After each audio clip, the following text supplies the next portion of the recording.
Hello everybody, it's Wyvern here with another bit of Total War, Warhammer 2, quick match gameplay. This time around we are playing on the map Altdorf Outskirts as the Wood Elves, playing against the Vampire Counts. So I wanted to try out a bit of a goon squad for the Wood Elves, and it doesn't actually involve your Lord, but an Eagle-based goon squad, because the Eagles actually did get a few buffs in the Mortal Empires. They've gotten, I do believe, quite a decent amount stronger. And I want to give it a shot. I have actually done a similar goon squad before, or I've done this sort of goon squad before against some of the other factions like Dark Elves, and it's actually proven fairly successful in my experience. Just trying to kind of mob the enemy Lord. Granted, individually, each Eagle is not comparable to, say, a Lord and a Dragon, but with the help of the Spellslinger of Shadows there, to provide a good old enfeebling foe, you can actually focus an enemy Lord down fairly effectively, and just dish out quite a bit of hurt and melt him down. So that's kind of why I brought a trio of Eagles there, or a Spellslinger of Shadows and 2 Eagles. For my Lord, I did take the Mighty Durthu, and of course Durthu is an absolute beast. He's very powerful against undead, because of course undead struggle to just shoot him down. Normally against a faction that can shoot, Durthu's not that strong, just because his armor, well, he does have physical resistance and missile resistance. His armor of 100 isn't really going to protect him against, say, thunders or handgunners or any units like that. But against something like undead, he's very, very powerful. He's very hard to shut down. He has decent melee defense at 48, monstrous melee attack at 78. As long as his frenzy's up, and it's very hard to drop his frenzy because the leadership's over 100. Weapon strength of almost 500. And of course, he does have some pretty powerful abilities. So I did bring Flock of Doom as my only spell, because that's very powerful against undead. They tend to clump to get maximize Nehek, and so this kind of counteracts that a little bit. I did bring Lamentation of Despair, which is a cheap, spammable missile attack, and the Sword of Death, of course, which is an armor debuff as well as a damage spell. Alongside him, I did bring a Branch Wraith, and the Branch Wraith actually is completely stripped down except for Earthblood. So my spells are kind of all over the place. I've actually got 3 spellcasters in this army. I've got Durthu, my Branch Wraith, and my Spellslinger.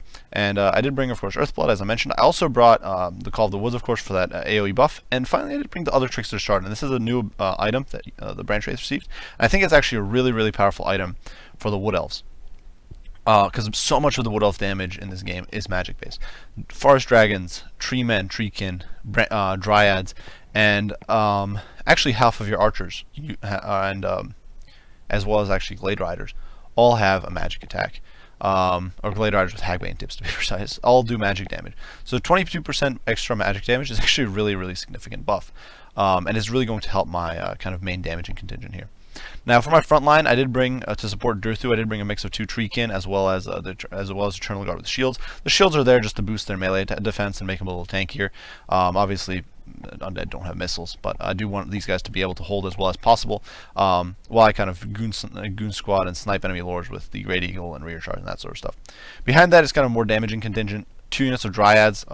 Dryads, of course, with the help of the Trickster Shard, will do very, very good damage. They'll tear through most undead infantry, and honestly most undead units in general, with the exception of undead cavalry, which tends to have high armor, and of course Graveguard. Finally, in the back, we do have 2 units of Azrai Spears. They're there to prevent my opponent from kind of getting nice, meaty rear charges on me with, say, Blood Knights or Black Coaches or Black Knights or even Cryptars or units like that, and they're there to just kind of punish that, and if necessary to plug up the front line, because War Dancers, despite being on paper, or War Dancers with Azrai Spear, despite being an anti-large unit, are actually pretty powerful melee fighters. Their melee attack's not terrible at 30, and melee defense is very, very high at 48, plus they're immune to psychology, and that's actually another thing I'd like to mention in this army. Most of these units have immunity to psychology. The only ones that don't are Eternal Guard, who have monstrous leadership to begin with. So that's definitely one of those powerful things about Wood Elves, especially when fighting against something like undead, that most of their units are immune to psychology. My goon squad over here of 2 Eagles and the Spellslinger, of course, they all cause fear, which is irrelevant against undead, but it does mean that these guys are immune to the fear effects of my opponent. And my hope is I'm pushing out immediately, trying to go after my opponent's Red Duke. My opponent's army is composed, it's actually gone very wide. My opponent has brought flanking contingent here of a Dire Pack plus Blood Knights, and this has been a composition I've seen more and more often lately. I think it's a pretty powerful anti-large combo against most factions' cavalry, but it's just been interesting to see this kind of duo has really been entering the meta. I feel Blood Knights plus Dire Wolves, or the Dire Pack. For my opponent, he obviously has brought Red Duke, who of course is a very powerful duelist. The Red Duke does have El Sif, which is a single target debuff against the hero, which drops their melee stats by a decent amount. Actually, no, he did bring Elsie. There we go. And he did bring Raise Dead, of course, and Invocation of the Heck, the usual vampire spells. And the Red Duke's definitely no pushover. As you can see, I have hit him with a debuff, but unfortunately, I'm just not able to keep up with him. Strangely enough, despite the fact that the guy is significantly slower, especially when I've casted my spells, because you do get a little burst of speed from casting. Now, because that's the reworked Smoke and Mirrors plus 12% mobility. I'm kind of struggling to get a view there, or stop it. For my opponent's front line, he did bring a mix of Crypt Ghouls and Graveguard, including the Sternsmen in the center, as well as some Crypt Horrors here in the back. And normally, the Crypt Horrors wouldn't be that great of an idea, I think, as well, but given that I didn't bring any shooting, they're actually going to be a pretty nasty threat to me. Out on the flank, we do have the Mighty Black Coach, and this is, it did used to be a bit of a joke unit. Now it's actually, I think, pretty powerful. I'm not sure if it's best to bring it against Wood Elves, given how powerful their shooting is, and that they have a lot of anti-large options and net options and all that sort of stuff. But it's still a very powerful unit, potentially able to just stomping units, stomping enemy troops really, really effectively. You can see I'm just kind of trying to charge into my opponent. My opponent does actually drop the Red Duke onto the ground, pops Foe Seeker, and and this is actually a pretty smart move because it forces my Eagles down to the ground and makes them prevents them from taking off, and then he's able to force path through his troops and escape my Goon Squad, which has been pursuing him for most of this time. Now my opponent has casted some zombies here, and the Black Coach is just rampaging around. But over here, in the meantime, the Crypt Horrors are getting bogged down by the Treekin, the Branch Wraith, and of course Durthu. And Durthu will cleave through these guys pretty effectively. Over here, Eternal Guard will be engaging Grid's Graveguard, which is going to be a bit of a wet noodle fight, I think. Both units have practically no charge bonus. Both units have fairly pitiful melee attack, and while these guys do have a true bonus against infantry, it's going to take them a while to cut down the Eternal Guard. Over here you can see my Eternal Guard, though, are already routing from getting surrounded. These guys, of course, are not immune to terror and not immune to fear and all that sort of stuff, so they're struggling. I do pop a Power Stone. You can see the Dire Pack is getting absolutely annihilated. Invocation of Nehek has gone down. But you can see the Treekin, of course, are holding very, very effectively. The Eagles are actually still doing a decent amount of damage, and my Azrai Spears have now dove in, and they're going to do a lot of damage. You can see I'm dropping a normal Flock of Doom on these guys, and it's actually going to do a decent amount of work, especially against the Crypt Ghouls. The Blood Knights are not going to have a good time against Azrai Spears, and they should be able to chop through them very effectively while the Dryads chop through the Crypt Ghouls. Unfortunately, because I did get a bit separated, it's actually, while it does make it harder for my opponent to maximize usage of Invocation of Nehek, it's also going to make it difficult for me to maximize the benefit of the Trickster Shard. Over here you can see War Dancers with Azrai Spear are trying to kind of stay on top of the Black Coach, but they're struggling and they're getting shut down by these zombies. But as you can see, the Black Coach is already down quite a bit on its HP. Though all two of its abilities have already procced, and I do believe it's well on its way to its third. My Eternal Guard is coming back into the fray. You can see I have a rear charge with an Eagle, just trying to pick off these Blood Knights and bring them down. Dropping another Flock of Doom. Things are definitely looking a little grim. My Goon Squad build has not really worked out all that well. Over here you can see the Red Duke has dove down. And Durthu is just an absolute beast. He's just going to be able to stand in here and surrounded by all these enemies and slug it out pretty effectively against my opponent's troops. You can see I do dive down upon the Red Duke with the Eagle. But the Red Duke is regenerating because he is in melee, but I do hit him with Enfeebling Foe, which will debuff and make him a bit of an easier target, and hopefully I can smack him down a little bit between the Branch Wraith and the Spellsinger. Spellsinger's not has received some buffs in melee alongside the Eagle, and she's no longer that much of a pushover in close quarters. Honestly, the Wood Elf Spellsinger, the Wood Elf casters are now very, very strong in my opinion. Over here you can see the zombies are just wasting my time and kind of taking the energy away from the Treekin just by making them hit them a bunch instead of hitting valuable targets like Graveguard.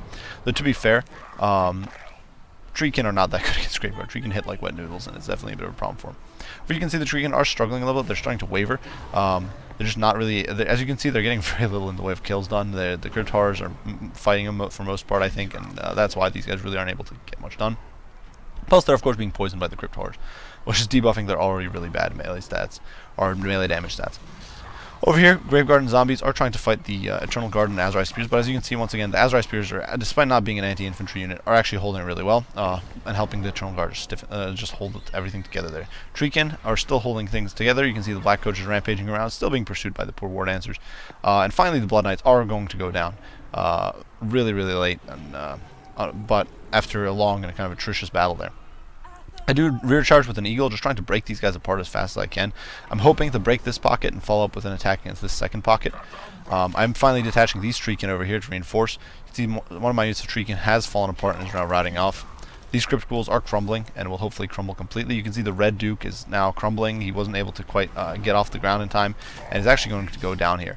A little belatedly, the Goon Squad, or more specifically the Goon Lady at that point, because it was only my Spellslinger of Shadows, did manage to kind of pick him off and terrify him, or not terrify him, but like scare him to retreat and deal with him that way.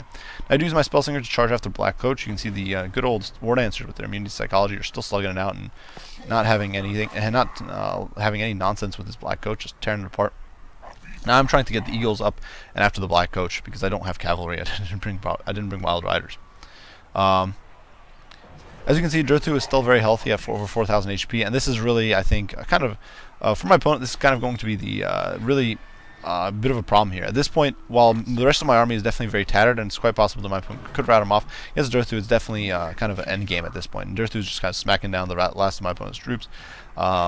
Laying the hurt down these Stearnsmen, beating down these Scriptars, and that's kind of waiting for the end, really.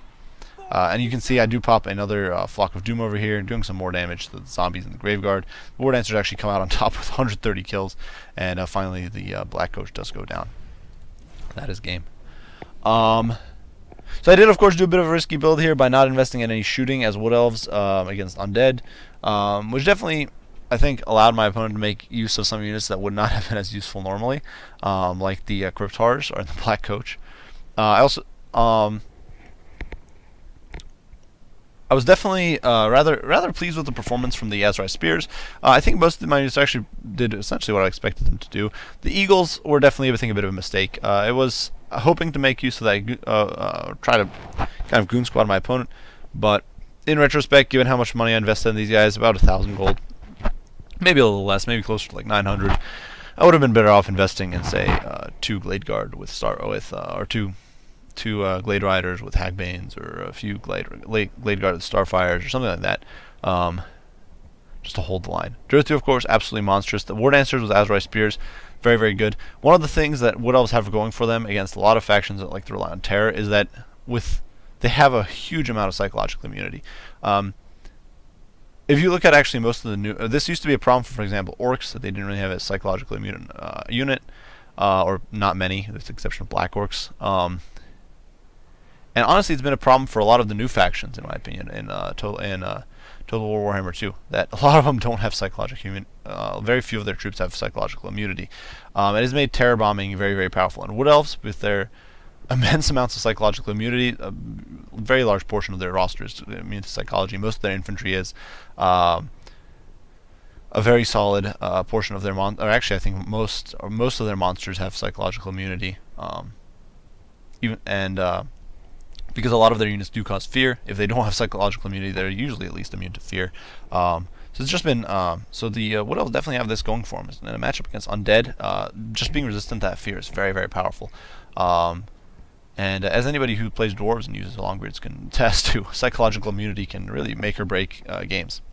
So I think that was definitely a huge boon in this game, where my units were just not rout, and they stayed in the fight for far longer than they should have. As you saw, those Eternal Guard, who did not have psychological immunity, despite going in with over 80 morale, these guys were routing off due to fear and terror and all that sort of stuff, whereas everyone else just stuck around. But definitely a good game to my opponent. It was a lot of fun. It was a very, very tight match. What I really do think it came down to was just the fact that Durthu proved himself to be nearly unkillable, and the Goon Squad kind of did finally shut down the Red Duke enough for him to crumble on his own. Definitely a good game to my opponent. Definitely well played. Got very good use out of some of these Graveguard, I think. And the Black Coach actually did really well with the Black Coach, was definitely surprised me. I'm not used to seeing the Black Coach do very well, but it was actually 61 kills is nothing to sneeze at against a fairly elite army like this one. But yeah, good game to my opponent. I do hope you guys enjoyed this video. If you did, be sure to leave a like and subscribe down below. If you have any comments, criticism, any questions about Total War or Warhammer or anything like that, be sure to post those down in the comments, and I will respond as soon as I can. As usual, guys, I do appreciate you all for watching, and I will see you all in the next one. Bye for now.